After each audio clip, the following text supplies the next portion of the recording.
세상의 모든 지식 언더스탠딩.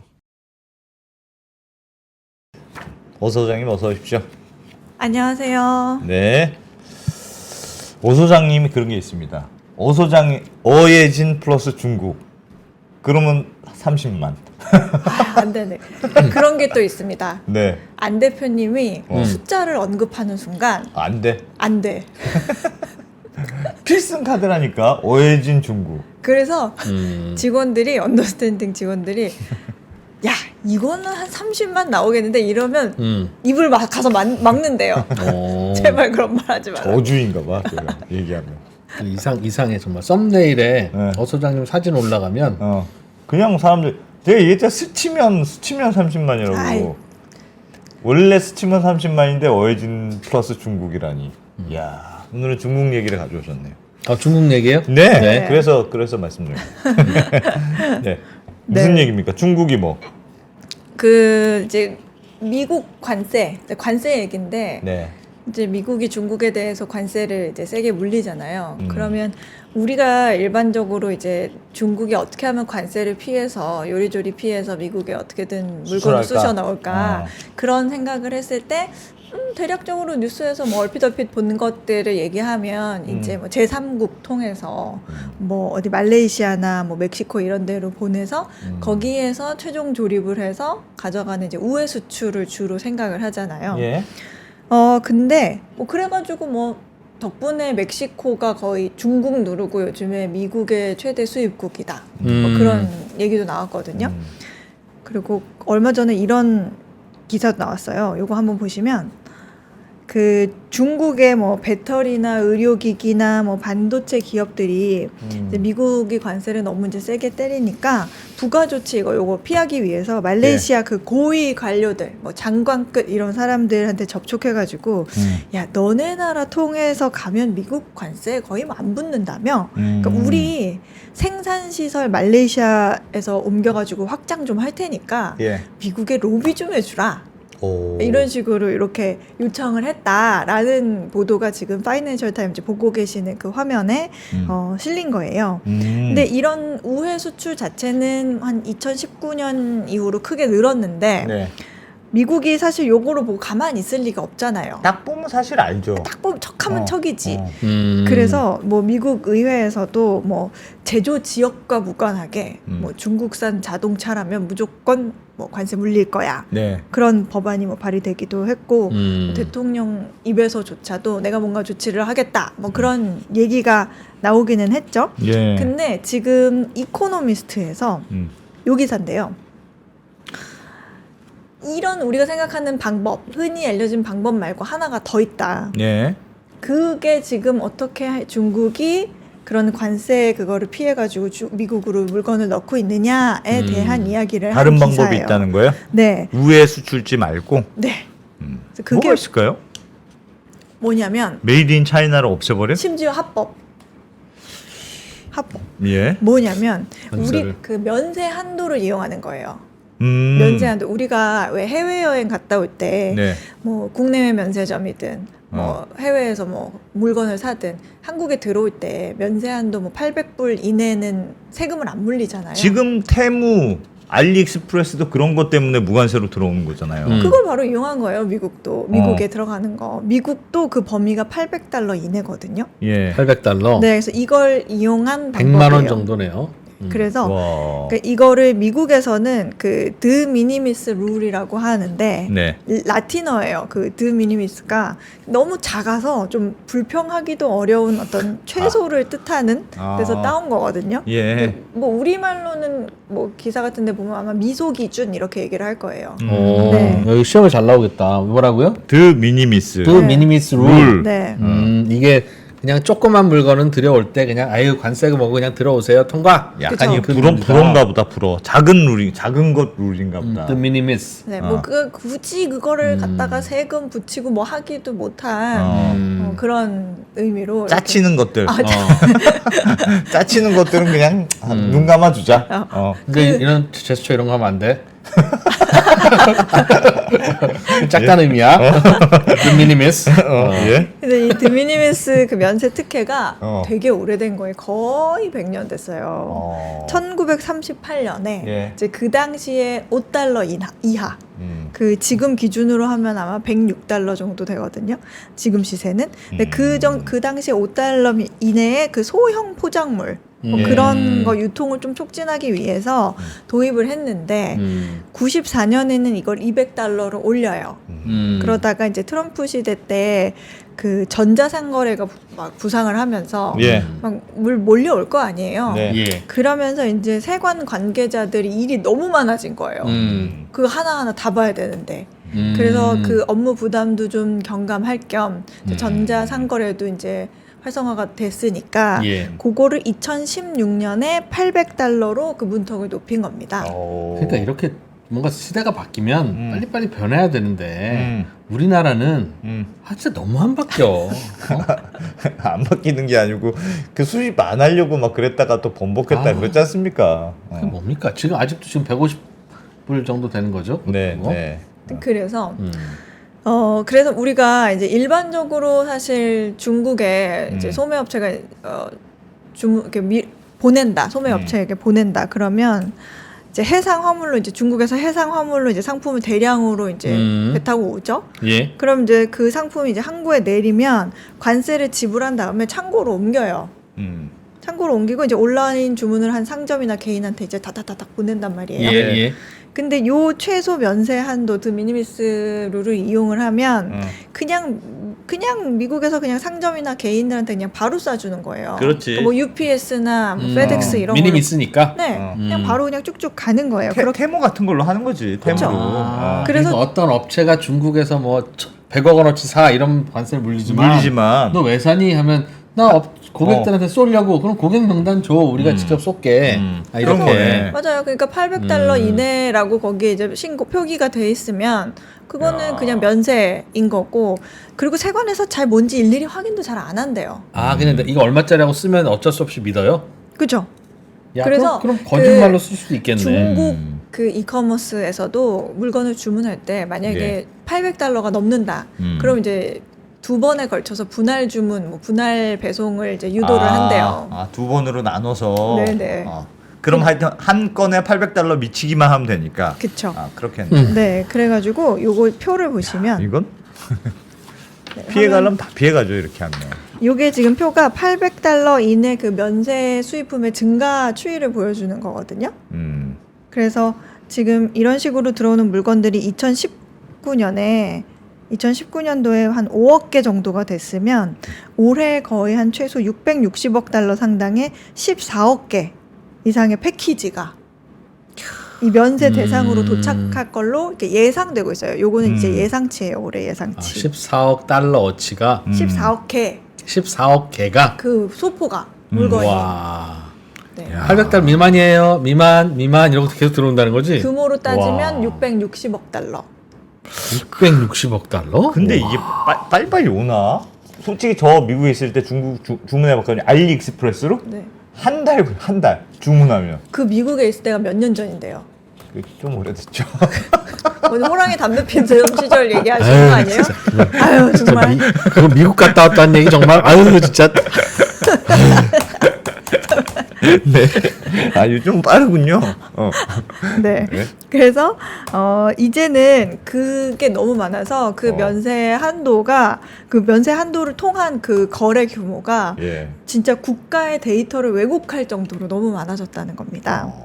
그렇게 들어오는 물건 중에 말씀 계속 하신 것처럼 쉬인과 테무 같은 그런 중국의 이커머스를 통해서 들어오는 게 10분의 3, 한 30% 정도를 차지한대요. 그래서 요 이코노미스트 이제 기사에서 이제 계산을 또 탁탁탁 두들겨 본 거예요. 예. 그랬더니 이제 미국의 그 상품 무역 적자가 공식 수치보다 중국에서 발생하는 게 13% 정도 더 적자로 발생하고 그리고 중국 입장에서도 중국은 미국이 생각하는 것보다 우리가 미국에 대략 한 $730억 더 수출한다 이렇게 주장을 하고 있대요.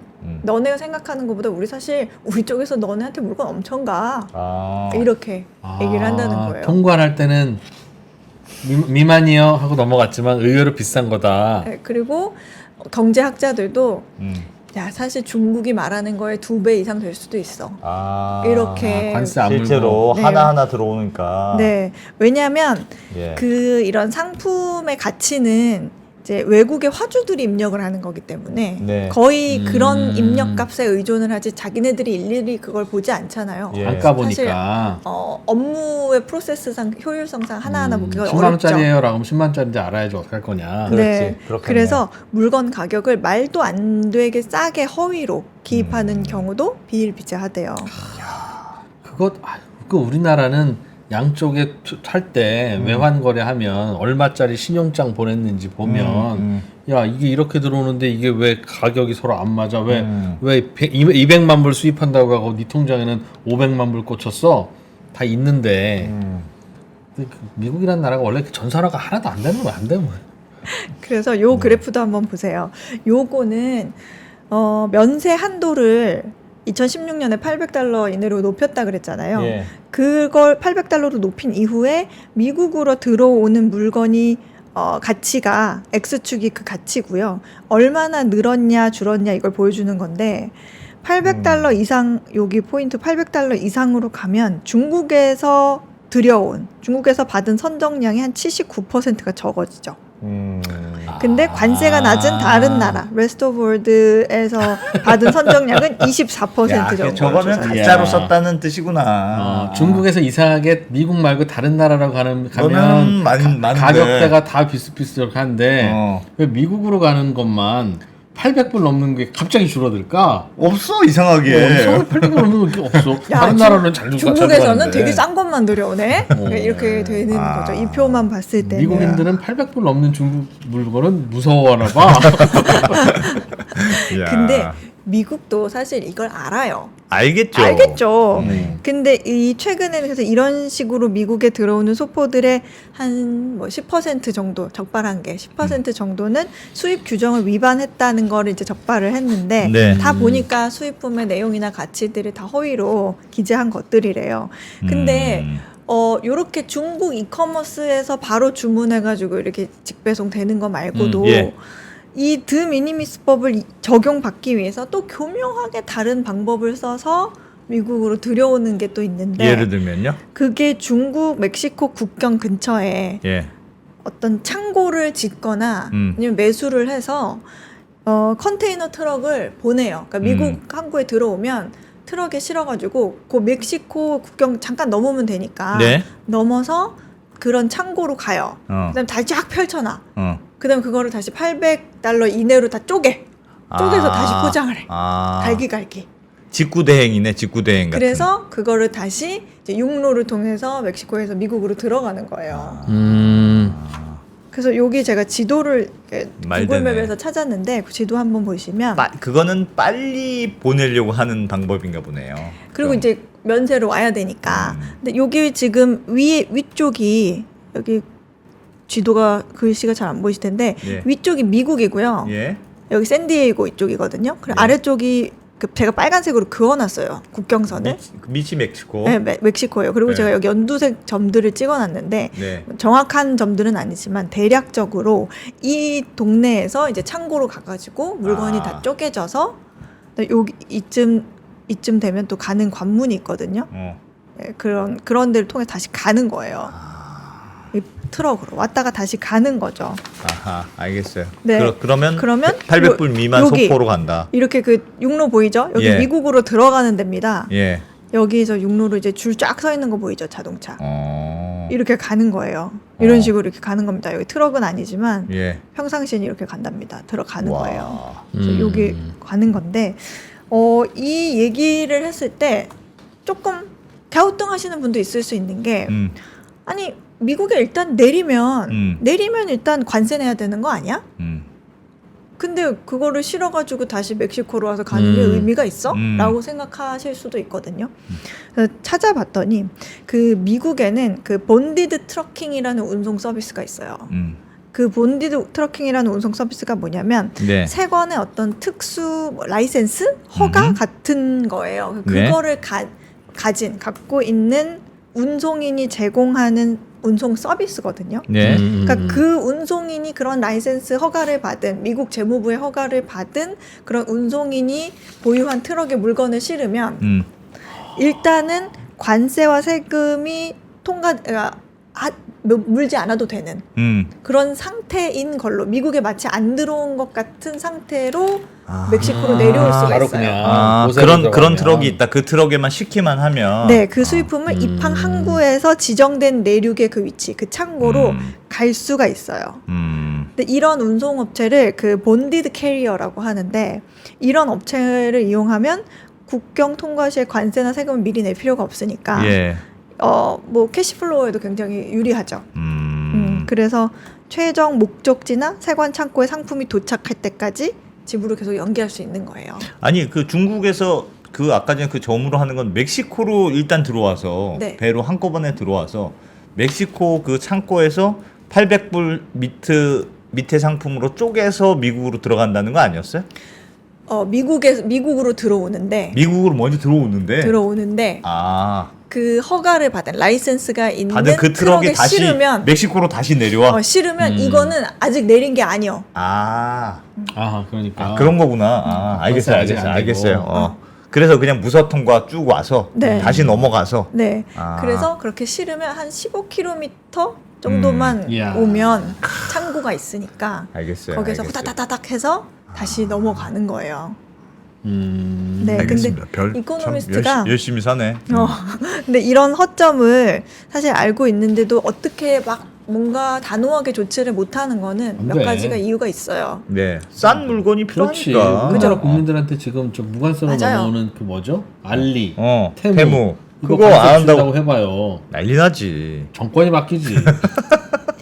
이렇게 주로 예. 싼 물건 쉐인 테무에서 물건을 구입하는 그 미국인들 이 소포들이 도대체 어디를 가냐 하고 봤더니 2개 중에 1개는 그 우편 번호가 굉장히 저소득층이 사는 동네로 간다는 거예요. 네. 근데 이 사람들에게 우리가 관세를 다 제대로 지불을 하면 결국에 가격은 소비자에게 전가가 되잖아요. 예. 그러면은 지금 이렇게 한 덕분에 싼 덕분에 한 1인당 연간 한 69불, 70불 정도가 세이브가 된대요. 국민들 입장에서는 구매를 하는 사람 입장에서는. 그래서 이거를 어떻게 단호하게 또 못하는 왜냐면 또 요거 그래도 선거 전까지는 좀 더 얌전히 있어야 하는 또 상황이다 보니까 어떻게 못하는 것도 그게 하나가 있고 그리고 그 국경 도시 아까 그 국경을 위아래로 해가지고 그 안에서 일자리를 찾고 있는 사람들도 이득을 예. 보고 있다는 거죠. 기업들이 어쨌든 그 국경 주변에 창고를 세워야 될 거 아니에요. 예. 그래서 그 창고 짓는 거 그리고 뭐 DHL 같은 경우에는 2016년부터 멕시코에 한 15개 창고를 지었대요. 그리고 그 유통 전에 미국 쪽에서 이제 그 택배를 받는 그 지역에서는 그 지역의 경제가 2019년 이후로 한 54%가 성장을 또 했대요. 그러니까 뭐 아마존도 위아래로 정말 공장 큼직큼직하게 창고 짓고 있고 그러니까 어떻게 좀 쉽게 칼을 빼대기가 어려운 그런 상황인 거고 물론 악영향이 있죠. 악영향은 뭐 지난주에 우리가 다루기도 했었는데 쉬인이나 테무에서 굉장히 싼 소포들이 오는 것 중에 대부분이 의류가 또 많대요. 네. 근데 의류가 많다 보니까 미국의 섬유 회사들이 또 어려워지고 뭐 저번 주도 잠깐 얘기한 것 같지만 지난 여름부터 한 18개 그 USA 코튼 면화 공장이 폐업하고 이런 일들이 있으니까 그거 생각하면 또 이거 어떡하지? 납도도 안될 것 되나. 같고. 네, 그래서 여러 이유로 미국이 한 5월 달부터 개선책을 좀 실시를 하고 있는데 뭐 그래봐야 이제 외국 화주들이 이제 소포가 미국 해안에 도착하기 전에 세관 신고해라. 그리고 미국 세관도 우리가 검사를 강화하겠다. 요거 이렇게 봐서 이거 얼마짜리야? 하면서 좀 강화를 하겠다. 그래서 만약에 상품의 가격 정보나 어떤 데이터가 좀 부족하다 싶으면 이제 붙잡아 놓고 계속 배송이 지연되는 거죠. 뭐 그런 상황이 되고 있는데 요거 기사 화면 하나 보시면 네, 화면 보여주세요. 예. 이제 의회도 법안을 뭐 발의는 하게 했어요. 상원에서 미국이 $800 미만 수입품을 취급하는 방식을 좀 바꾸자. 듀티 프리는 하지 마라. 바꾸자 하는 법안이 발의가 됐는데 음. 또 그 반대층에서는 야, 근데 그거 없애면 국경 검문 절차 더 번거로워질 그렇지. 테고 시간 오래 걸릴 테고 그러면 결국에 또 물가 오를 테고 물건값 오르니까 그러면서 지금 의견이 굉장히 엇갈리는데 야. 요게 선거 전에는 뭐가 나올 것 같지는 않습니다. 와, 근데 저기 있는 거 나도 산 건데 저거. 야. 미국도 저게 고민이구나. 네, 그런 주로 미국의 서민들이 살 거 아니에요, 또 저거. 그럼요, 그쵸. 그럼요. 싼 맛에. 맞아요. 그러니까 사실은 저 아까 이제 미니미스 룰, 네. 그 하여튼 좀 싼 거는 그냥 눈 감아주자 하는 그 룰이라는 게 옛날에 그냥 해외 여행 갔다가 맞아요. 그냥 들고 오는 것까지는 그쵸. 그냥 무관세로 그냥 해야지. 들고 그냥 오는 한 거. 800불 다 미치겠지. 그걸 뭐 비싼 걸 들고 오겠니? 그 정도까지는 눈 감아주자 하는 취지였는데 갑자기 테무, 쉐인 뭐 이런 게 나와가지고 막 팔아버리니까 사실은 좀 그 제도의 취지를 약간 깨는 상업이긴 해요. 방식, 네. 비즈니스 방식. 근데 원래 자체가. 취지가 또 그런 것도 있고 들어올 때마다 다 일일이 관세를 매기면 너무 힘들긴 하니까. 힘드니까 그냥 이거 이하는 그냥 봐주자. 그 걷어봐야 그 8만 원짜리 들어오는 거 10% 붙여봐야 8천 원인데 내 인건비도 안 나와. 네. 그러니까 이제 그거를 해준 거죠. 그래서 외국에는 그거를 1인당 그러면 800불 미치야. 좋아. 하나는 하는데 총량은 있어. 그렇게 제한하는 나라들도 있어요. 맞아요. 그러니까 연간 그러면 이거 계속 그렇게는 안 돼. 그래서 우리나라는 당연히 그걸 막을 수 있는데 막을 수 있지만 안 막는 거지만 누가 샀는지 다 전산이 있지. 예. 전산이 되면 우리나라는 다 되는데 네. 이 미국이라는 나라는 전산이 안 돼. 진짜 전산 이런 거 안 쓰다. 아니, 얘가 몇 번째 샀는지를 우리가 어떻게 압니까? 네. 그러면서 그러니까요. 네.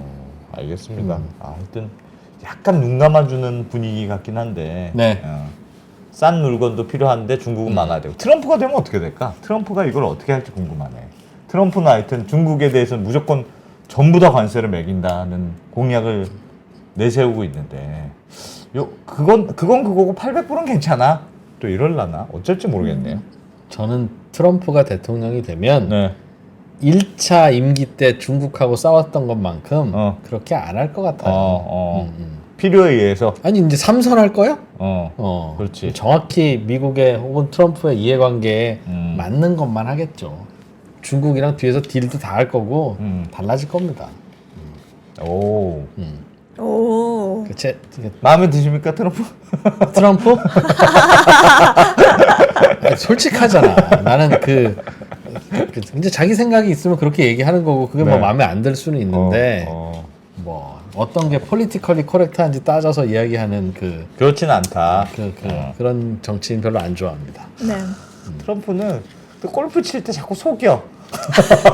같이 쳐보셨나봐요? 아니 진짜 뉴스 그 신문에 많이 나와요. 이렇게 치고 남들 안 보면 발로 턱 해서 아니 이기고 싶나 봐. 공이 못 찾았는데 딱 떨어지고 여기 있었네.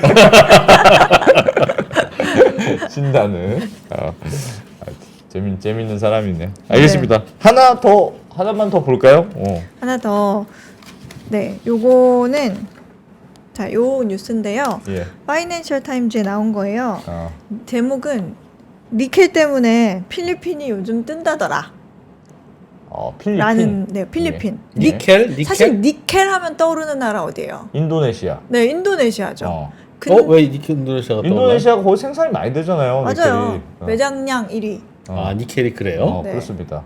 근데 그 니켈이 이제 인도네시아가 꽉 잡고 있고 사실은 인도네시아의 니켈에서 많이 가져다 쓰는 것도 또 중국이고 예. 그런 부분이 있는데 이 기사 내용을 제가 간략하게 얘기를 해드리면 일단 니켈이라는 거는 많은 분들 아시죠? 전기차 배터리 쓰이잖아요. 네. 근데 배터리 가격의 한 15%가 니켈 값이에요. 하이 니켈, 네. 양극재에 들어가는 그거죠. 근데 니켈이라는 건 원래 그 스테인리스 만들 때 투입되는 뭐 합금 원료로도 쓰이고 철 메탈, 니켈, 크롬 섞으면 스테인리스 됩니다. 아 역시. 예, 그리고 동전의 원료로도 쓰이는 금속인데 이제 배터리 원료로 사용되기 시작하면서 니켈 가격 굉장히 많이 올랐습니다. 예. 뭐 톤당 한 2만 달러 이하에 보통 거래됐는데 배터리 원료로 사용되더라 하면서 막 톤당 5만 달러 막 이렇게 올랐어요. 근데 니켈이. 요즘 다시 2만 달러 정도로 내려왔는데 예. 그 이유가 바로 중국과 인도네시아 때문이래요. 중국은 전 세계에서 지금 전기차 가장 많이 만드는 나라죠. 예. 그러다 보니까 니켈 사용량도 제일 많은데 주로 인도네시아 거 쓰고 원래는 거의 인도네시아 니켈의 한 90%, 80-90%를 장악해가지고 가져다가 쓰고 그랬는데 예. 인도네시아가 어느 순간부터 가만 생각하니까 이거 좀 아닌 것 같은데 그래서 야 여기서 만들어서 가. 너 이러면서 좀 많이 줄었죠. 근데 중국이 그 니켈 인도네시아의 니켈 재련소가 그래서 2018년에 15개였는데 최근에 지금 뭐 60개 넘어요. 엄청 많아요. 그래서 인도네시아 자체에서도 니켈 열풍이 불고 있는데 인도네시아의 니켈은 원가 경쟁력이 워낙 좋아가지고 캐서 거기에서 바로 만들어서 하니까. 나가니까 그리고 그런 과정에서 환경 규제가 없기 때문이기도 하고 근데 어쩌다 보니까 지금 요 표를 보시면 자, 표 보세요. 예. 인도네시아가 니켈 생산에 와. 관한 너무 압도적인 나라가 된 거예요. 그러네요. 네. 매장량도 생산량도 세계 1위. 그렇다 보니까 미국은 이렇게 중국의 영향력 안에 있는 나라가 아닌 다른 나라에서 니켈을 좀 생산해야겠다라는 생각을 하기 시작했어요. 인도네시아는 너무 중국하고 친해. 다 중국 거다고 생각하고. 너무 장악을 또 하고 있고. 그러니까 야 이거 어떻게 우리가 요 인도네시아 말고 밖에서 니켈을 어떻게 공급을 받으면서 좀 중국을 견제할 수 있는 방법이 없을까라고 생각했는데 그게 그 대안이 필리핀이에요? 네 필리핀인 거예요. 필리핀이요 인도네시아 다음으로 니켈 생산량이 많은 나라입니다. 아, 그래요? 네.